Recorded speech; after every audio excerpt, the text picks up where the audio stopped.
चलते रहिए, सतत चलते रहिए। Everything you need will come to you at the perfect time. ऐसा क्यों कहा गया है साथियों?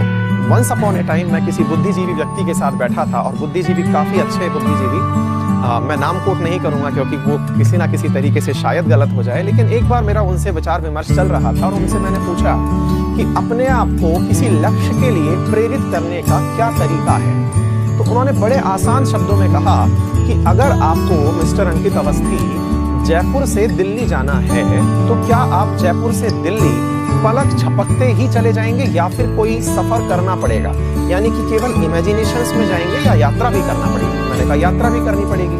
तो बोले आप जब यात्रा करते हैं, अगर रेल मार्ग से कर रहे हैं या हवाई मार्ग से कर रहे हैं या सड़क मार्ग से कर रहे हैं, तो आपने अपनी दूरी को नापने के लिए कोई ना कोई पैमाना रखा होगा जिसे हम माइलस्टोन कहते हैं। वो रास्ते में लिखा नहीं आता है कि दिल्ली अब कितने किलोमीटर, अब आपका ये स्टेशन आ चुका है, दिल्ली कितना किलोमीटर, दिल्ली कितना किलोमीटर।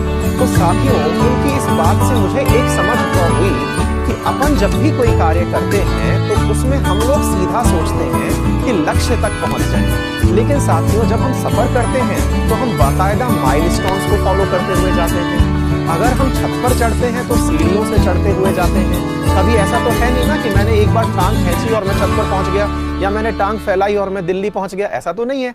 तो इसका मतलब क्या हुआ कि एक सतत प्रोसेस है। सतत प्रोसेस में क्या सबसे इंपॉर्टेंट कार्य है? माइलस्टोन, यानी निर्धारित करिए कि हमें सबसे पहले क्या प्राप्त करना है, वहां पहुंचिए।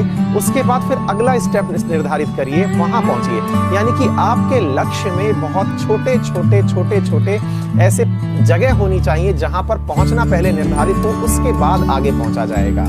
एक बार में ही आप अपने लक्ष्य तक नहीं पहुंच जाएंगे। तो मेरे कुछ साथी जो भविष्य के व्याख्याता बैठे हैं, भविष्य के इस समय प्रशासक बैठे हैं, उनका सपना तो है कि मैं राजस्थान में किसी जिले का कलेक्टर बनूं, लेकिन कलेक्टर के सपने में आपने छोटे छोटे माइलस्टोन भी रखे होंगे। माइलस्टोन से मतलब है कि पहले मेरी हिस्ट्री खत्म होगी, फिर ज्योग्राफी खत्म होगी, फिर मेरा रिवीजन इतना अच्छा होगा कि मैं कोई टेस्ट दूंगा तो उसमें से 80% मार्क्स लेके आऊंगा, फिर मैं पीटी देने जाऊंगा, पीटी में इतने % मार्क्स लाऊंगा, अल्टीमेटली सेलेक्ट होऊंगा। तो साथियों, इसी के लिए यह वर्ड यूज किया गया है, कीप गोइंग, यानी कि निरंतर प्रयास करते रहिए, रुकिए मत। आप ये मत सोचिए कि पलक झपकते पहुंच जाएंगे। Everything you need will come to you at the perfect time. जब आपका वो समय निरंतर चलता रहेगा, आप अपने लक्ष्य तक